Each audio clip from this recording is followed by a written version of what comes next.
Look, we are building out a large coalition program from Latinos for Trump, Black Voices for Trump, the faith-based, all kinds of different coalitions. That's an important thing for us to do. We need to turn out those voters. I think the Republican Party is on a straight course to more victories, win back the House, grow the lead in the Senate, and have 4 more years of President Trump. That right there is a highly confident campaign manager with Martha last night.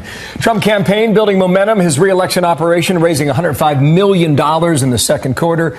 Let's bring in our headliner, Newt Gingrich, former Speaker of the House, Fox News contributor. He's got a brand new podcast. It's called Newt's World that you can get on Apple Podcasts or wherever you get your podcasts. Sir, welcome back here. Good morning. I know you were listening to Parscale last night.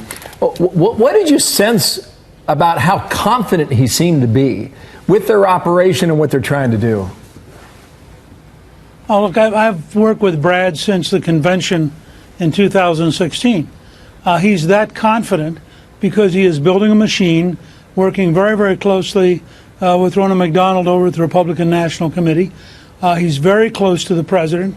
You have a president who spends time every day trying to make sure he wins, but deep down, I think President Trump's pretty confident that when it's over, he's going to be reelected. And that makes Parscale the right campaign manager because he's pretty sure when it's over, Trump's going to get reelected.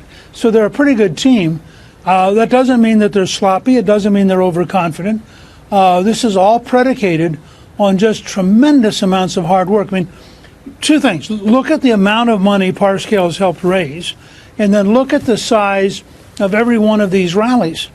I mean, part of what you see out there is a permanent campaign of 20, 30, 40,000 people at a time, many of whom didn't vote for Trump. I think 44% of the people at the El Paso rally were Latinos. And so there's a lot of stuff going on out there. And the other side is they look at the debates the other night and they think these people are going to go so far to the left, they're going to leave a gap about 25 miles wide between their views and the American people. And I think all of this is coming together in a way that's a little reminiscent of 1972 and 1984 when the two Republican incumbents won massive re-elections. So I think Parscale's probably right. Who poses the biggest threat on the left right now for the president, Speaker? No one. Look, if the economy stays good and the president stays focused, he's going to win.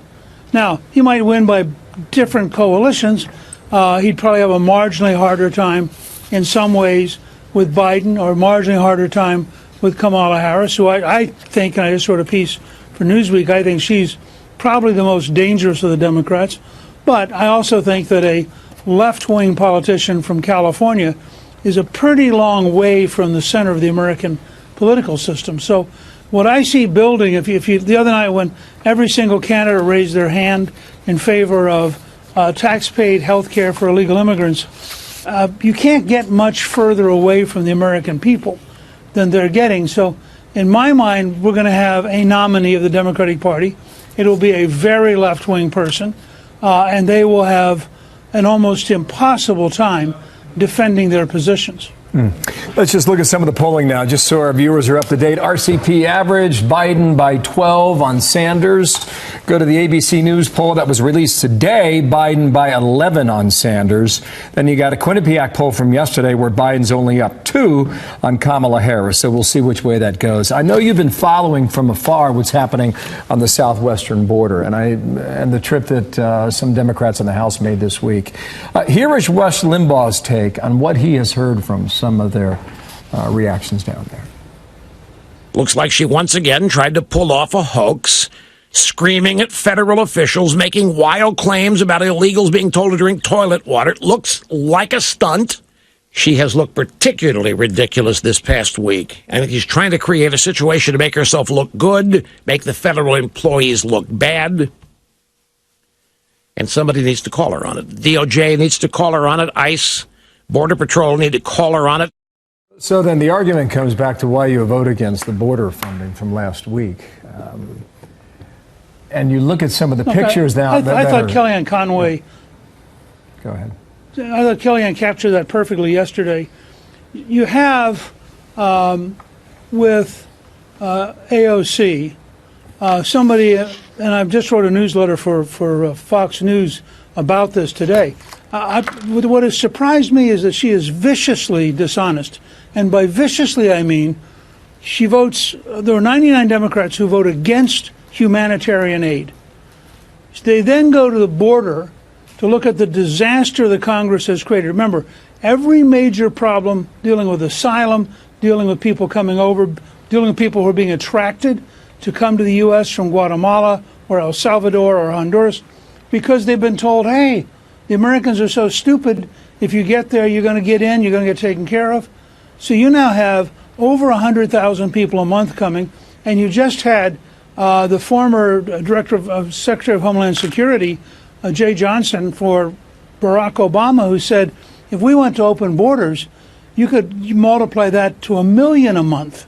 Now, so people like AOC create the disaster, refuse to fix it, vote against funding to help people, and then go down there to attack the people who are saying to her, we don't have enough money, we don't have enough facilities, the law doesn't work, why don't you go back and fix it? And I just think her attitude and her approach is, and I use these words deliberately, she is a viciously dishonest person. You have a man and his daughter dying in the river because the Democrats in Congress refuse to fix the law, refuse to control the border, refuse to pass humanitarian aid. It is truly despicable to watch people like this operate, and I think she should be shamed over it. I think people should say, this is not tolerable. That's not the kind of person that the news media, frankly, ought to be covering, because she's so dishonest. Wow. If we could, Speaker, end on the fact that we are up against a holiday tomorrow, the 4th of July, Independence Day. The president plans a big celebration in Washington. Meanwhile, Nike pulling shoes from its shelves because it's got the Betsy Ross flag on it. Final thoughts from you. A lot to bite into there. Look, parts of American corporate culture have now sold out, are so intimidated they do truly dumb things. What Nike did was truly dumb and a little sad.